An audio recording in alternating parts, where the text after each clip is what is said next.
పోరాటాలు లేని జీవితం లేదండి. ఈ భూమిలో సాతాను అధికారంలో ఉంది. ఈ శరీరం మట్టికి చెందింది. ఇది మనం మారు మనసు పొందినా, యేసుప్రభువుని నమ్ముకున్నా, ఇంకా ఏ శరీరంలో ఉన్నాం? మట్టి శరీరంలోనే ఉన్నాం.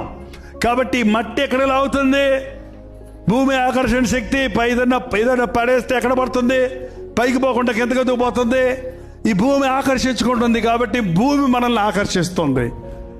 కాబట్టి సాతాను మనల్ని శోధిస్తున్నాడు. లోకం మనల్ని మభ్యపెడుతుంది.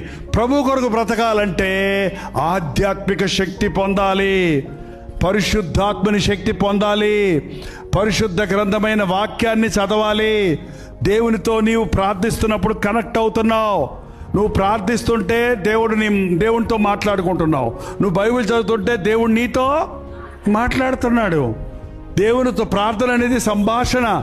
హలో అంటే హలో రెస్పాన్స్ వస్తుందా? హలో హలో చెప్పేసి నువ్వు ఇంటర్వ్యూ లేకపోతే పెట్టేస్తావా? ఏంటంటే దేవునితో నీ కంఠధ్వని పరలోకములో వినబడేటట్టు ప్రార్థన చేయాలి. దావీదు అన్నాడు, నా హృదయంలో నేను పాపమును లక్ష్యము చేసినడా యెహోవా నా మొర వినకపోవును, ఆలకించడు. మన హృదయమును దేవునితో ట్యూన్ చేసి సరి చేసుకోవాలి. ఉపవాస ప్రార్థన మనల్ని మనం పరిశోధించుకోవడానికి సహాయం చేస్తుంది.